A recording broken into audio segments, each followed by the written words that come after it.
So there's a couple of movies. There's literally a couple of movies. Spider-Man 2 and James Bond License to Kill. Where I like have heard from people, this is great, this is fantastic, blah blah blah. And I've never really gotten like just Spider-Man 2 for me was slow in parts and I had problems with it. But just a couple of years ago I just watched it and I like suddenly out of the blue I was like, I understand what they're saying now. This is good. This is great. And kind of, it's the same thing with License to Kill, especially for me. People like, oh, you got it. You gotta love it. It's like Michael Kamen, composer, and it's kind of like the '80s action-ish. I think that was the problem because people sold me this film like it was. Oh, the phone is sleeping. Yeah, the phone is sleeping. Sold me like this was an action '80s movie. I also think. There's some. I think it's Michael Kamen, but I'm having John McTiernan in the back of my head when I watch this, and it's not. And there's not much interesting camera angles or close-ups or whatever. But again, this is 1989. But hey, you know, fucking Citizen Kane was in the 40s, right? So, but. I'm seeing this film now and I'm thoroughly enjoying it. However, I remember last I saw it, I'm not done with it. Fuck off. 1 hour, 18 minutes in, and there's 54 minutes. Fuck off, you piece of shit. 54 minutes left. I remember there was a part that I found boring in the middle. But as I said, I'm 1 hour, 18 minutes in now, and I love this. As I said, it might be because people sold me on this like a fucking '80s action film, but it's not really. It's not really an action film. It's a movie about a assassin. He's not a spy in this one. He's a literal fucking assassin, and you really get that, and he has a vendetta. He's gonna take revenge, but he does that in a good old-fashioned Goldfinger way or a Thunderball. He's going undercover with this bad guy, and he's using clever things. It's not an action film. It's an assassin film. It's a rogue agent that decides to take matters into his own hands, and it's interesting just to see Bond, being this kind of Bond, more Daniel Craig than Daniel Craig. Best Bond film is Casino Royale. So, but yeah, thoroughly enjoying. And the Bond girl, she's good. She actually, I did a video about Terminator Dark Fate, and I support feminism. I'm, in all intents and purposes, a feminist. But I do not support bad writing. And I feel that a lot. That how to write women in this kind of films, write them as men, They're men. And I have a problem with that because that is not, what's the gal from Harry Potter films? Emma Watson, right? I remember she's a full-blown feminist. I remember she had some sort of launcher, I don't know, but some sexy pictures taken of her professionally, but there was like side boob, I don't know, but you know what I mean, Vogue or whatever the fuck it was. And people were like, you're a feminist, you shouldn't do this, you're a hypocrite, blah blah blah. But no, that's feminism is celebrating femininity, Femininity is equal as masculinity. That's the fucking point. not making women men in films. That's not femininity. That's not feminism at all. So I see this, Bond fucks everyone, but I see this girl in this one. She's CIA or whatever, but she holds her own. She still has a thing for Bond. She still has this wonderful dresses and everything, but she can't hold her own, and she has some sort of vulnerability to her. But she is brave, and there's so much more to her than Sarah Connor in Dark Fate. I'm badass. Yeah, but what kind of person are you? I'm badass. That's it. I'm fucking badass. That's my character. If you could swap Sarah Connor Terminator Dark Fate with like Jason Statham or whatever the fuck, it would work because she's written like a fucking man. Anyway, I thoroughly enjoy this one. Benicio del Toro is in it as a young man. So, yeah, and Michael Kamen, forget that. Actually, Michael Kamen made a fucking music to James Bond. And I know that's not gonna happen, but I fucking have a wet dream now. If John McTiernan could direct the James Bond film. Apropos, Denis Villeneuve, I trust him completely. Never ever made a terrible film. He's gonna direct the next James Bond film. Does that mean that Hans Zimmer is back as a composer? I would love that. Thomas fucking Newman from Skyfall and Spectre. Oh, I hate Thomas Newman because I don't like him at all. I know people like him. I don't. Especially not. Here's the mark of a good composer or a director or actor. It's like versatility. You gotta show that you can do different genres, can do different things. Thomas Newman can do American Beauty and Road to Perdition. That's it. He fucking should stay far away from action films, And yeah, Hans Zimmer can do everything. So I'm looking forward to the next James Bond. I wrote a stupid comment a while back, which I remember because I was watching Tomorrow Never Dies. That's a schlock movie I deeply love because it's just pure schlock. And I hope Denis Villeneuve. I think that was before Denis Villeneuve, but I wrote something. I hope the next James Bond is some thing like Tomorrow Never Dies. And I got a comment back. What the something? No, not and that film is bad. Blah blah blah. And that person had a fucking point.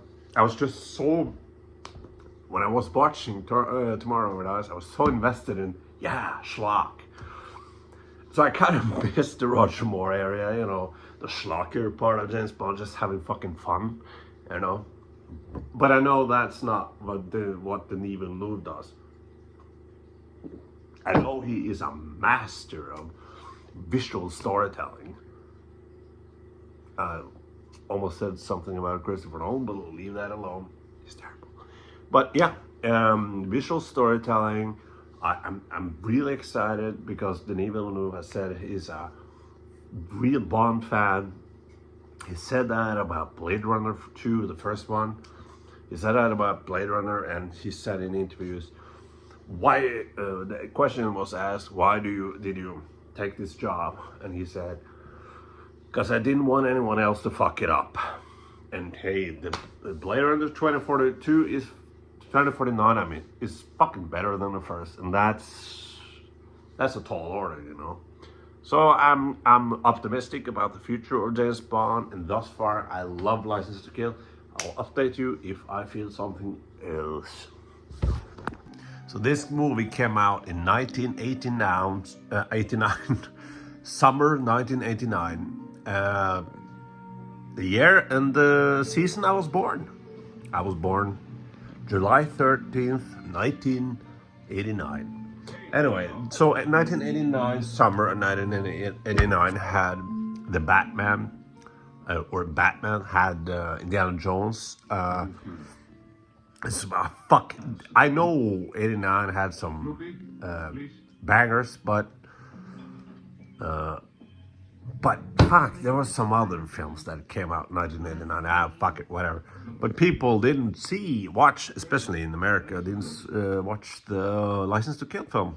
They in Europe was much better, yeah, but the United States is a big thing in movie watching, and it took them fucking 5 years, 6 years to make another one with Pierce Brosnan, GoldenEye.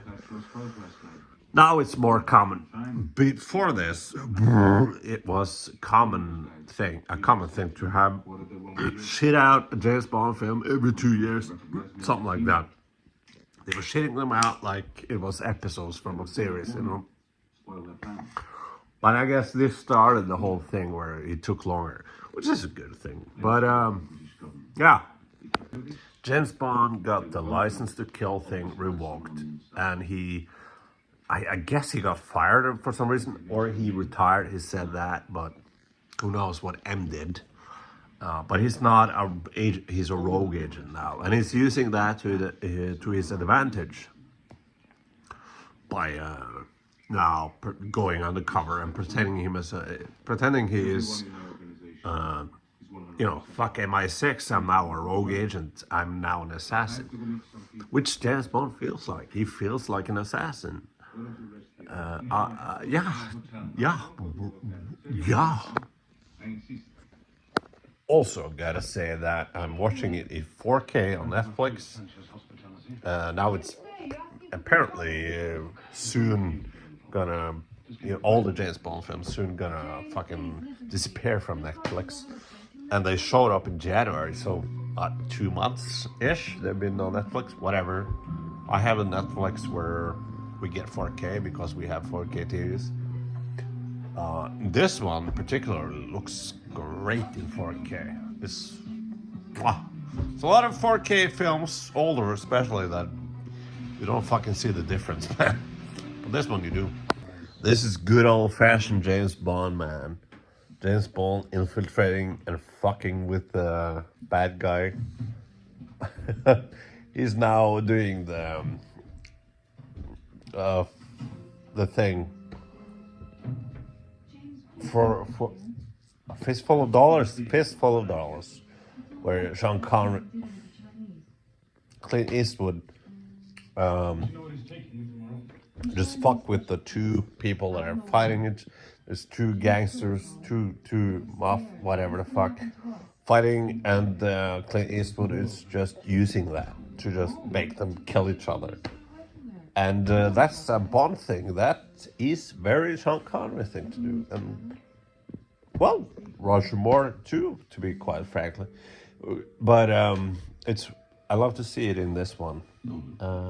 Because he has motivation. Also, fuck. His wife died he married in from Her Majesty's Secret Service. And she died at the end. Oh, spoilers for a fucking 100-year-old film. But I think it's in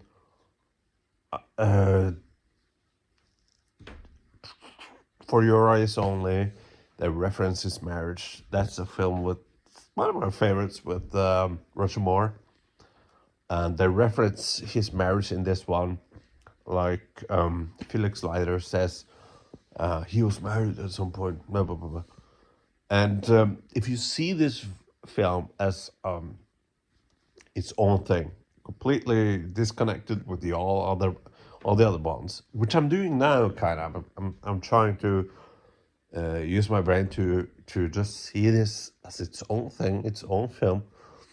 It's all right. The Bond character feels like he won't fall in love because his wife died, and now he's kind of just, there's a love triangle between Bond and this woman who is very much in league with the bad guy, but there's also this CGI woman, CIA woman, which he chooses at the end. I don't know. But James Bond is a much more compelling character in this one. If you just connect this with all the others, you can say the same about GoldenEye or fucking Casino Royale. Just a moment to talk about my sponsor. Sponsor is sausage. I bought sausage earlier this day, Italian sausage on 40% off. And I thought I want Italian sausage, so I bought pasta and then pesto. And I thought, fuck, I'm gonna enjoy a real Italian food. After I've had a few beers, you know. So that's the sponsor. If you want to buy sausage, just do it, you know. Fuck sausage, you know. It's so much more than a hot dog. There's so many interesting sausages out there. So that's my. If you want to, you know, buy sausage. I don't know. So now we're closing in on sort of an exciting part, you know. So my thoughts about this film, before, it's now just I don't feel that anymore. Maybe next time I'll watch it. 5 years from now, I'll think it's boring. But no, because now they're at the third act, or fourth act, or fifth act. You know, a film can have more acts than 3 acts. You know, so I suspect this film. I'm not that smart, but I suspect this film having more acts than 3. However, we're in the last part of the film with the whole truck driving thing and explosions and all that. If I'm not mistaken, that was filmed in a road sort of thing that was haunted or demonic or whatever. For real. And there's a scene where there's a lot of explosions, you know. There's oil tanks, that's it. You have trucks with oil, you know. So there's a lot of explosions. And apparently, I've seen the picture, you can see a demon in the fire. Just like 9/11, you can see a demon in the fire.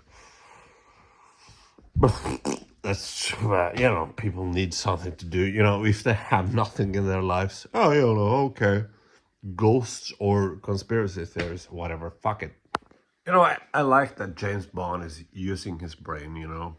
He's always using his brain, infiltrating things, and now he's on this. I don't know what I was.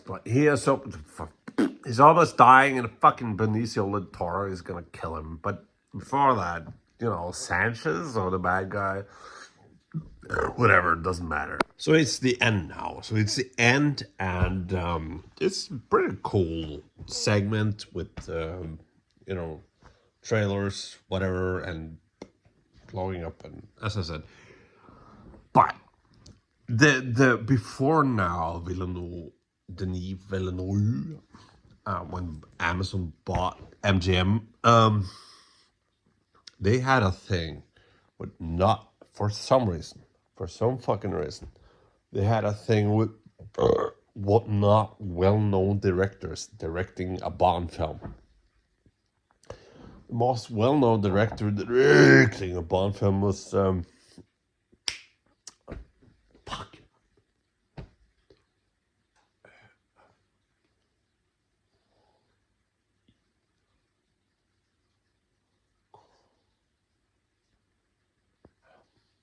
Martin Campbell, and he directed. I use the alphabet system. If you need to remember things, use the alphabet. Think ABC, and you will get there. Or a mind palace, whatever. Martin Campbell directed GoldenEye, and then he directed Quantum of Solace. So 2 times he just revived James Bond. I'd love to see him do more, or I would love to see John McTiernan do more. The philosophy, or whatever you call it, that we need to have an unknown director doing it's all the James movie films, James Bond movies. All right. All the James Bond films. Well, it feels like a TV show, you know? It doesn't feel like films sometimes, especially Roger Moore. And that's why Martin Campbell was like GoldenEye. There's a personality here. There's something there. And especially Casino Royale. This one, I think it's a good script. It's a tight script. But I wish the director was someone like John McTiernan or even fucking Rennie Harlan, you know? So in this, let's call it third act action scene, he drives a fucking trailer. Is that it? Yeah, man, a trailer, truck, whatever, with oil, whatever. And there's action scene where he kind of drives the truck, not kind of, he drives the truck like this. I think, whatever. And I filmed myself talking about that, but I deleted it because I knew something worse, kind of worse, what's gonna happen. And yeah, he now has a truck without the garbage. It's just a truck without anything. Just a fucking thing, you know, fucking thing. And he kind of just driving like this and just. And you have the James Bond music and everything. How the fuck did he do that? And tonally, that's off compared to the rest of the film. Tonally, that's completely off. That would work in a Roger Moore film. Or The Living Daylights, for fuck's sake. Which I also really enjoy. But, I can accept that and think, whatever. Because this is so fucking cool. So many explosions and whatever. Real explosions. So James Bond actually set the bad guy on fire because he had a lighter. Hey, Felix lighter. He got a lighter from Felix Leiter and his wife as a gift, whatever, and it was ingrained in the lighter, whatever. They set this up early on with no explanation really, because when he gets the lighter early in the film, he tries to, and there comes a fucking fireball out of it. People, nothing ever gets said about that lighter except for that, because the bad guy is in, just soaked in oil. So James Bond put a lot of, I gotta say, it's badass. It's badass. What I was trying to say is that was badass, and I liked her thing. And the whole end of the film, the trailer and the fight, is all the fire and explosions and everything is pretty cool. It's pretty fucking cool. And then the film ends at a party or whatever, and it's these two chicks, the girl that was with the bad guy and the other CIA woman, and James Bond jumps in a fucking pool and kisses the right girl, kisses the right one, the CIA one, and then it ends. It's a cool movie. I like it. It's a pretty cool movie. All right, bye.